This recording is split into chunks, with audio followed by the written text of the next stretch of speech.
Hey, c'est parti pour un nouveau numéro de Startup Malewa.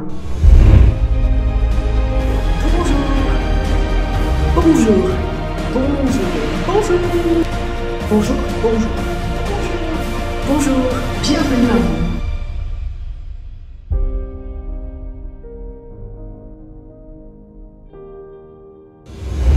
Aujourd'hui, nous allons parler de la protection des marques. Pourquoi protéger sa marque? Parce que la marque fait partie de l'identité propre d'une entreprise. Certains disent qu'il est préférable de prendre des précautions et de protéger sa marque dès le début. Mais dans notre contexte africain, et en l'occurrence celui de la RDC, est-ce vraiment important de protéger sa marque? Marc, dis-nous, toi qui connais notre contexte africain et congolais, tu as déjà RCCM, IPR, etc. Est-ce vraiment important de protéger sa marque dans notre contexte africain et congolais? Bonjour Sido, merci pour la question. Donc on va essayer d'y répondre le plus simplement possible. Qu'est-ce qu'une marque?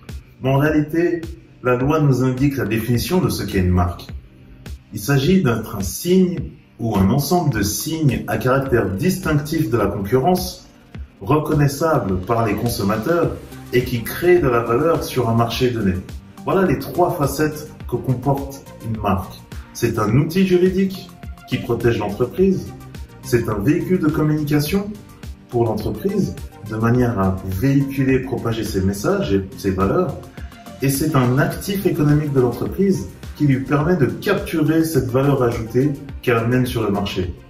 Mais au-delà de ça, la marque a une finalité et son but est d'être en fait un point de rencontre entre des consommateurs en quête de qualité sur un marché donné et des commerçants en quête de consommateurs sur ce même marché.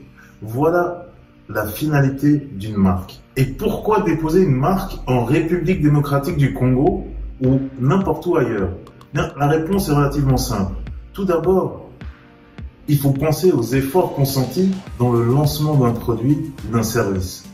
Et penser que ces efforts doivent être récompensés. Eh bien, le seul moyen pour vous de vous protéger d'une utilisation non consentie du fruit de vos efforts est d'avoir ce titre de propriété, être titulaire de cette marque.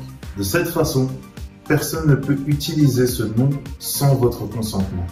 Et sachez que votre capital, l'image de marque, est ce qu'il y aura de plus important.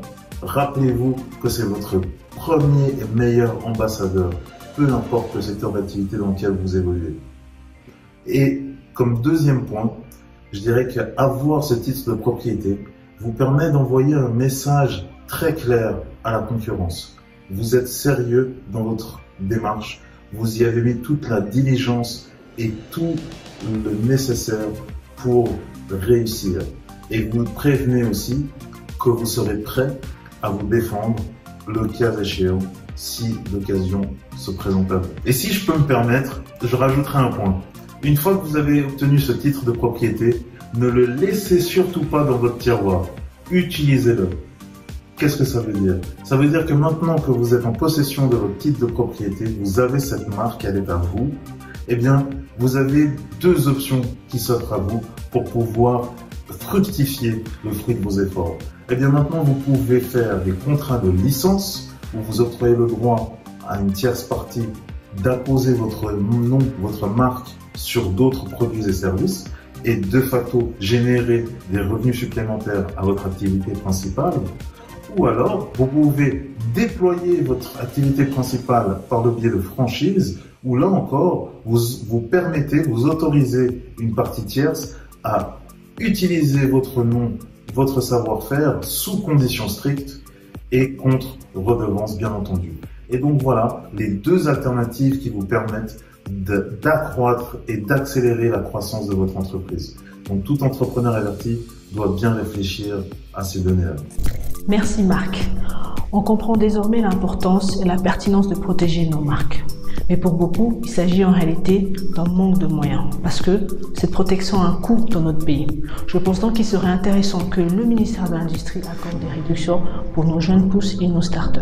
Car protéger nos entreprises et nos industries, c'est protéger l'économie locale. Nous espérons donc que cette vidéo sera visionnée par le ministre de l'Industrie ainsi que toute son équipe et comprendront donc que nous avons la volonté, mais pas toujours les moyens.